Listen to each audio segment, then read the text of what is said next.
vestleme Austraaliast pärit mehe Andrew Barnesiga, kes on ühendanud oma töös ida tantristlikud seksuaaltarkused ja lääne teaduse uusimad avastused seksuaalsuse vallas. Nii on sündinud kolmas lähenemine, milles on tähtis koht ka intrigeerival nähtusel nimega energeetiline ülekehaorgasm. Ma poleks elus osanud arvata, et minu keha võib midagi sellist kogeda, nagu ma sellel kursusel tunda sain. Tegemist on valdkonnaga, mida meile kahjuks ei õpetata keskkoolis, mida peaks tegema. Meile õpetatakse matemaatikat, füüsikat, keemiat, aga seda, mis puudutab meie olemust, sellest räägitakse palju vähem. Seda ei olegi võimalik sõnadesse panna ega kirjeldada, et see on midagi väga ülevat.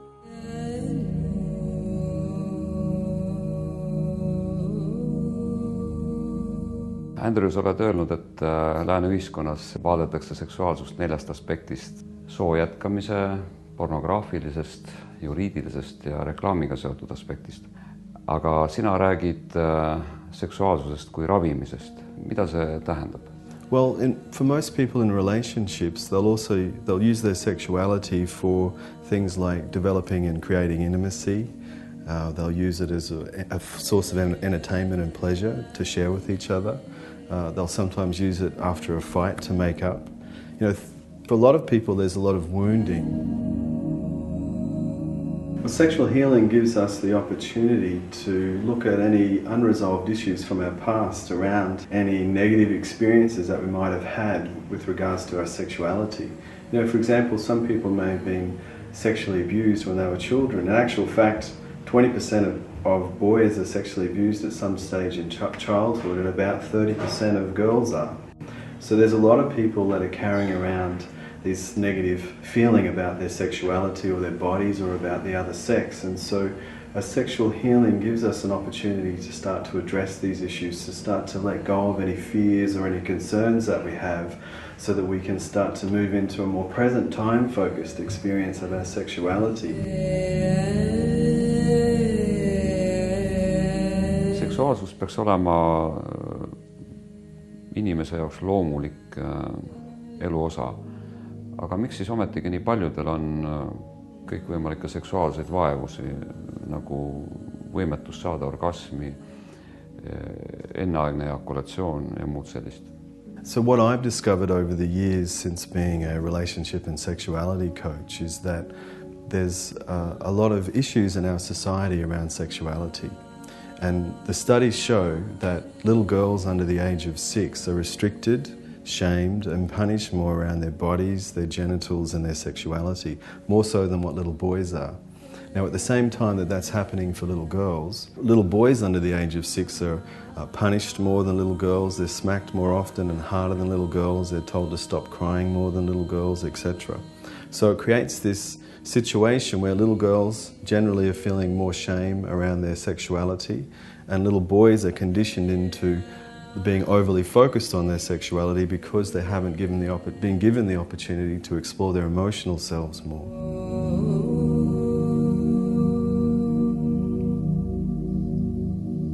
So what happens when we grow up to become adults is that, and the studies clearly show that this is the case, that adult women have more negative values and attitudes around their sexuality than men do. Our religions and our medical industry would try and have us believe that that's because it's some genetic fault of women, that it's some kind of... Religious organisations would have us believe that it's almost a punishment from God. Now, in my understanding, one of the main reasons is because of this conditioning that happens for little girls under the age of 6. It's really about their experiences in childhood have shaped them in a particular way as adult women. There are so many men out there that have what I call their addiction to ejaculation.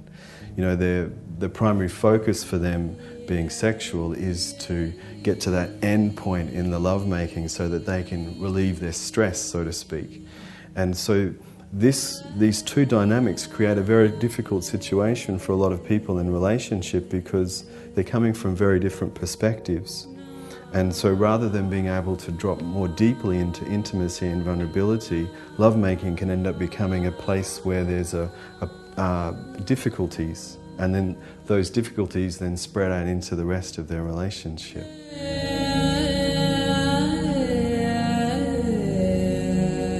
Esimene kord oli 1,5 aastat tagasi, kui Andrew tuli esimest korda Eestisse. Maikuus oli kursus ja siis mingil päeval kursusel oli vaja, keegi oleks modelliks ja siis ma pakkusin ennast ise välja, kuna ma tahtsin nagu tunda seda. Ja see oli esimene kord ja palju kokku on olnud nüüd Andrew käe all vist mingi 4-5 korda. Mille poolest nüüd esimene kord erines tänasest? Esimene kord oli minu jaoks täiesti uus kogemus. Ta näitas ainult mõningaid punkte kehal, mida avastada. Et see on nagu täismassaaž või täisseanss. Aga siis ma juba sain aru, et kuidas see töötab. Ja mul tekkis selle vastu huvi ja nüüd ma olen läbinud juba vist 9 kursust Andrewga koos.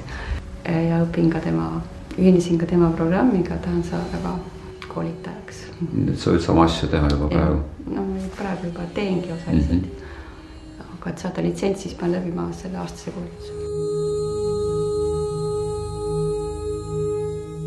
Sa annad erasessioone energeetilise kogukeha orgasmi kogemuseks. Mis erinevus on sellise energeetilise kogukeha orgasmi ja tavalise füüsilise orgasmi vahel? So a lot of us in the Western world have been taught to understand sexuality from a friction-focused perspective. And, you know, friction-focused perspective on sexuality is a beautiful thing and it's great to share that with other people. But what I've come to learn over the years is that there's another perspective on sexuality, and that perspective is the energetics of our sexuality. See, quantum science clearly shows us that everything in the universe is energy. You know, the floor that we're standing on is actually more energy than it is physical, even though it feels like it's real. You know, my hand, my face, it feels like it's solid, but it's actually, if, you know, quantum science tells us that there's more space here than there is matter. And the matter is more of a waveform than it is a particle. And so when we really have an experiential understanding of that, then we can start to play with our bodies, so to speak. We can start to shift the vibrational frequency of our bodies because essentially our bodies are just energy.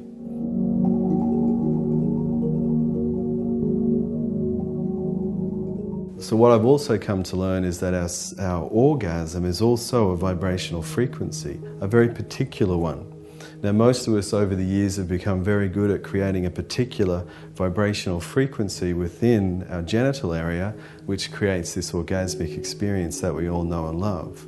But what we're able to do once we have the awareness of it and we learn a few practical tantric techniques is we can start to create the same vibrational frequency that we do in our genital area, we can start to create that in the rest of our bodies. See, because the same cells that make up our genitals are also making up the cells in our hands or in our faces, in our eyes, or in our toes. So we can essentially create orgasmic experiences in our eyes, in our teeth, over our whole bodies. All we need to do is learn how to recreate the vibrational frequency that we do during a friction-focused orgasm, and we can do that creating that experience during an energetic orgasmic experience. And for most people it's actually very simple. Once they've learned a few techniques, usually a weekend course with me is enough for people to get an experiential understanding of how they can start to raise the vibrational frequency within their bodies. Horre ja Aet, teie olete käinud Andrew Parnesi tantrakursustel, kus õpetati energeetilist ülekeha orgasmi muuhulgas. Millised on teie kogemused? Kõige eredamad? No esiteks juba see, et kui Andrew astub ruumi sisse, siis kogu ruum läheb täiesti täis armastust. Et see on täiesti imeline tunne, mis siis üle keha tekib või tuleb. Aga teine asi on see, et see kursus kindlasti hästi palju on minule andnud seda, et ma olen õppinud oma enda keha hästi põhjalikult tunnetama, seda aktsepteerima, milline ma olen. Ja et selline on okei, milline ma olen. Tegelikult enda puhul ma olin üllatunud sellest, et mul on päris palju selliseid energeetilisi blokeeringuid, millest võiks üle saada. Ja tihtipeale see ongi hea, kui sa avastad, et sinu juures on midagi, mis võib minna paremaks.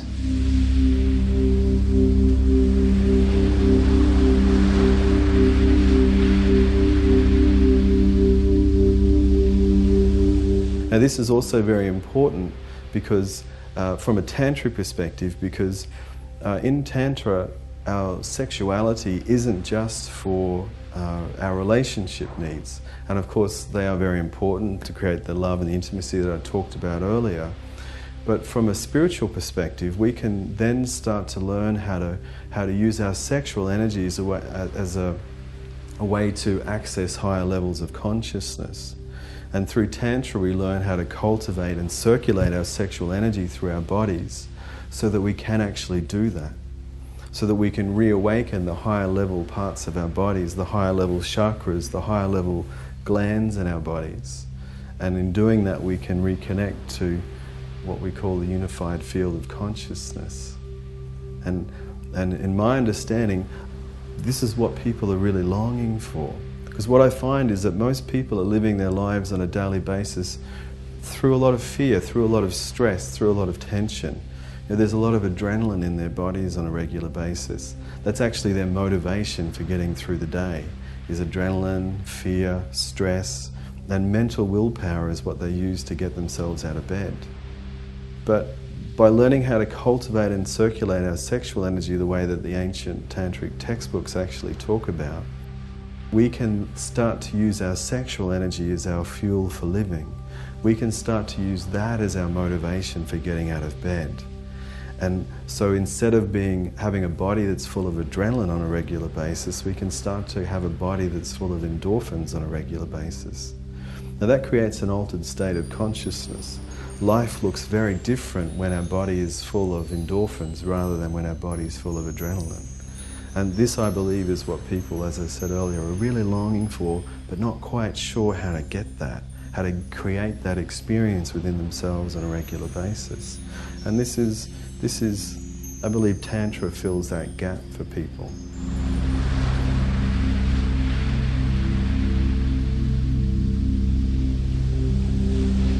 Kas kõik inimesed on võimelised kogema energeetilist orgasmi? In my understanding, all people are capable of having energetic orgasms. Now, for some people that attend one of my courses, it may happen very quickly.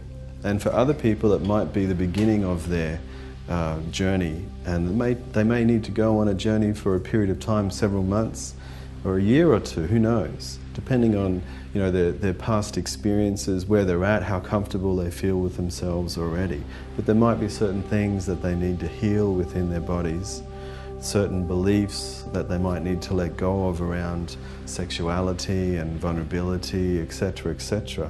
But generally, if someone really wants this and they're willing to move through the blockages that they have emotionally and physically, then everyone is capable of this, because essentially we are all just energy. Every human being is just an expression of consciousness vibrating at a particular frequency. And that frequency can be shifted into any new frequency. It just requires us to be open to that experience happening.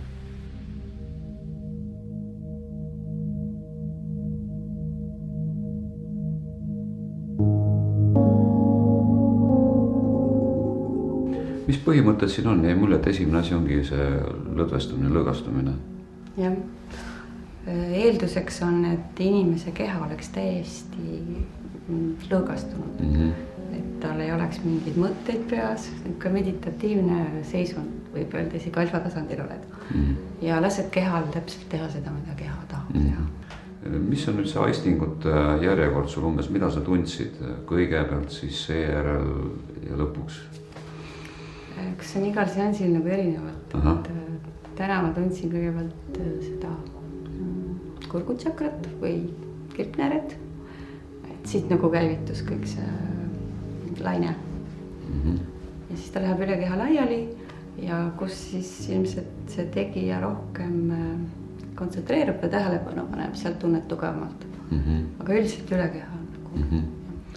Milline see voogamine on? Kas see on selline surin või soojus või kui magus see on, kui intensiivne see, kui terav see kogemus on, kui me seondame seda juba mingisuguse ülekeha orgasmiga? Ta on nagu tavalise orgasmi puhulgi selline laine läheb üle keha, aga ta jaotub nagu igale poole, et igas keharakus nagu toimub see vibratsioon. et esimest korda ma ei tundnud nii võimsalt seda, kui ma tegin 1,5 aastat tagasi, aga nüüd esiteks ma käivitun hästi kiiresti ja teiseks läheb järjest sügavamale nagu see orgastiline tunne. Kas see on kuidagi võrreldav ka selle orgastilise kogemusega, mis on partneriga armatsedes? Või on see midagi muud? Ta on ikka midagi muud. Sest me oleme harjunud, et see on enamasti siin all kõik seksuaalorganites. Aga kui ta jaotub keha peale laiali, siis ta on hoopis teine tunne. Aga ta on palju võimsam, palju sügavam, kestab kauem. Seda võib teha tundide kaupa. Sa lihtsalt oled selles laines. Kas see võib tekitada mingeid tõkkeid ka suhtlemisel partneriga, kui seal sellist kogemust ei ole? Jääb nagu millesti puudu või see aitab ka sellele kaasa? Aga igaks võib selle ära õppida ja kodus ka teha, et see ei ole üldse keeruline. See paari päevaga inimesed kursel omandavad selle oskuse juba.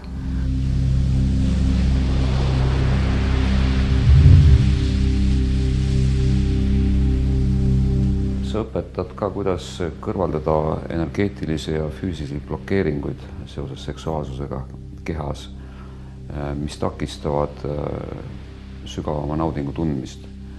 Mida see protsess endast täpsemalt kujutab? So I developed the tantric body de-armoring many years ago as a way to try and support people that had blockages around their sexuality. You know, for example, 20% of women in the Western world live their whole lives never having an orgasm. 30% of women in the Western world live their whole lives never having an orgasm with another person. Now, they're scientific studies that were done. And in my personal research, I would suggest that 40% of women that do orgasm struggle to have the orgasm that they're having. You know, it's like it's hard work for them to have their orgasm. So that really leaves us with, 20 or 30% of women that can happily and comfortably have an orgasm whenever they feel like. Once again, our medical industry and religions would have us believe that it's normal for women to find it so difficult to have orgasms. But in my experience, that's just not true. Now, it might be common, but it's certainly not normal that this is the case. And so, in developing the tantric body de-armoring, I've been able to support women, and men now as well, to release their, what I call sexual holding patterns.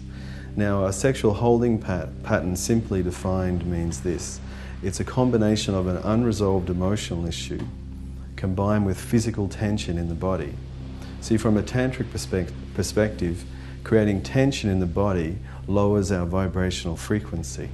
Now, to be more tantrically, energetically activated, we need to have a high vibrational frequency. The other thing that will lower our vibrational frequency is unresolved emotional issues from our past. So the tantric body de-armoring is designed to release the physical tension around people's sexual holding patterns and also the unresolved emotional issues from the past. And when someone's able to fully release these physical and emotional issues, then their body is able to really open up. Their vibrational frequency is able to raise in a way that they can start to cultivate and circulate their sexual energy and therefore start to access these higher levels of consciousness and more expanded orgasmic experiences. And believe it or not, it's actually very simple. Ilmselt esmane maitse oligi see, et on võimalik näha siin väga palju isiklikku arengut kehateadlikkuse vallas. Et kui me pidevalt harime oma mõistust, siis meie keha võib jääda unarusse või tegeleme oma igapäevaste asjadega, siis see on suund, kuhu võiks minna rohkem süvitsi. Samas üks lugu, mida võiks siinkohal mainida Eestist, kes ei taha kaevule minna, tõukad seda tagant või tõmbad seda eest ja kui sa paned tal lõpuks ka pea vette, siis ta puristab õhku välja, aga ta ei joo. Ehk siis see asi peab toimuma eelkõige inimese vabal tahtel, ta peab ise tahtma õppida. Kas see oli nüüd võrdpilt Eesti keskmisest inimesest? Ma arvan küll, väga paljuski. Et ma ei alahinda küll, aga me oleme ära tuimestatud väga paljudes aspektides. Kas sa oled rääkinud seda ka oma tuttavatele, kas nad on seda uskunud? Jah, ma olen rääkinud. Mõned tuttavad on uskunud, mõned naeravad selle peale. see sõltub sellest, kui vastuvõtlikud need minu tuttavad on. nii et meie kultuuris seni sellist fenomeni ei ole pakutud? Mina ei ole seda küll varem mitte kusagilt leidnud, et minu jaoks on see küll mõnevõrra uus avastus, et jah, nagu Orre juba ütles, et tegelikult sellist õpetust võiks juba varakult koolis hakata jagama. Sa oled ka öelnud, et kilpnääre on tegelikult seksuaalne nääre ja et enamusel inimestest on see sulgunud. Mida see tähendab, seksuaalne nääre ja miks ta on sulgunud? So yeah, our thyroid gland is actually an ancient sexual gland. I discovered this a few years ago during a session, actually. I was giving a session to someone in Australia and their throat started to behave in a way that I'd never seen before. They started to have a very powerful orgasmic experience from their throat. And I went away and did some research and spoke to a few people about it, and that's when I discovered that this gland has been shutting down in people over the last few hundred years. And most people aren't aware of this gland as being a sexual gland. Now, the types of energy sessions that I do support people to reawaken this gland. And when it does, what I found is that people who have had hormonal issues start to feel much more balanced and integrated hormonally, because this gland is starting to work in a way that it's meant to work. It's supposed to be a part of our sexual experience. So some of the vagus nerve that connects into some of the muscles around in our throat and around our thyroid gland is also connected to many other parts of our body, including parts of our sexual system. So once we reconnect, once we create awareness that our thyroid gland is an ancient sexual gland, it can start to behave that way again. And when people do, not only do they feel more balanced hormonally, but also I tend to find that they feel more confident in their lives. They can start to speak more clearly, speak their truth more, staying in their hearts while they're doing it. And we need people being able to speak their truth and communicating clearly with each other, because a lot of the relationship issues that we're having nowadays are based on miscommunication with each other. Ennist sa mainisid haavatavust ja me teame, et inimesed kardavad olla haavatavad, aga sinu vaadete kohaselt on hea olla haavatav. Mis on selles head? In my understanding and experience, vulnerability is a beautiful source of authentic power. It's very difficult for someone to not drop into their vulnerability and their intimacy and their authenticity when someone around them is being so authentic.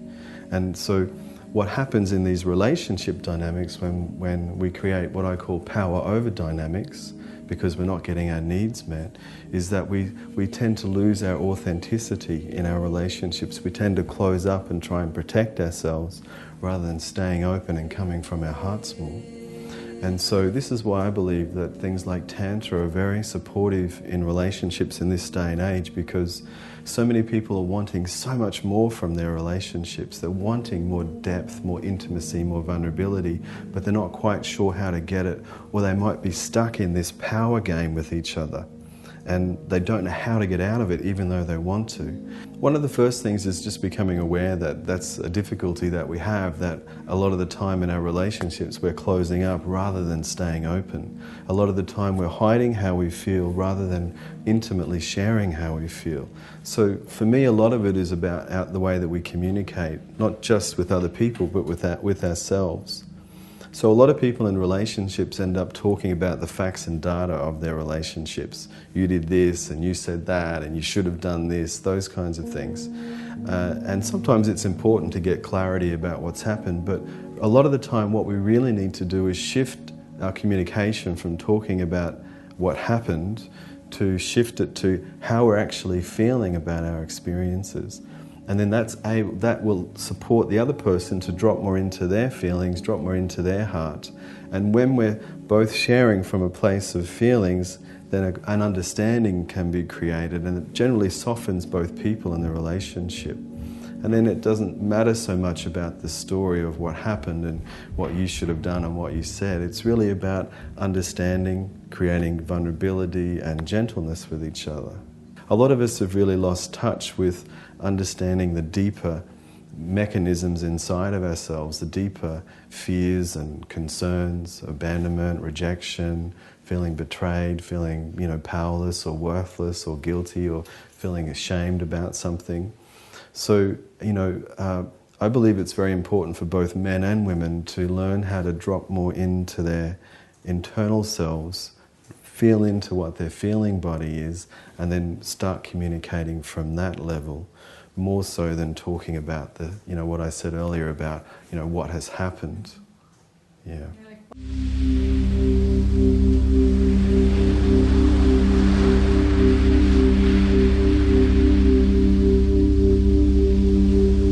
Kas energeetiline kogukeha orgasm, mida sa õpetad, on kõrgeim seksuaalne ja võib-olla ka üldinimlik kogemus? Või on sealt edasi veel mingeid astmeid, kuhu on võimalik edasi liikuda? I believe that we're all here to have our own individual experience. And so rather than saying that there's an end to all of our experience, what I prefer to do is support people to be so intimately connected with themselves that they're able to go on their own journey. Now, for some people, that journey might take them far beyond full-body, energetic, orgasmic experiences. And for other people, that might be the experience that they need to have. So rather than limiting all of us to just having this very, black and white approach, or this one stop that's supposed to fit all of us, I prefer to support everyone to empower themselves, to go on their journey, say yes to the experiences that are coming toward them, to keep on searching for what they need to support their own evolution. I believe the time for gurus is over, and the time for us dropping into the deeper place within ourselves where our intuition can arise so that it can become our guide in life is most essential. And when we can start to move from that place in our daily lives, then we start to have experiences that the mind could never have conceived possible. And we will go on a journey where we will meet people and have experiences that are beyond our imagination a lot of the time. But the only way for us to have that experience is by going in that journey. And that journey is infinitely possible. But it's also determined by the experience that you need to have. Why are you here on this planet? These are the questions that I feel are very essential for us to explore in our daily lives, rather than getting caught up in the stories of 9-to-5 jobs and things like that. It's really dropping into what's our core essence. Why are we here? What are the experiences that we need to have? And then everything is possible, and everything that comes to us is there to support our evolution. It's there as a part of our path toward love and awakening.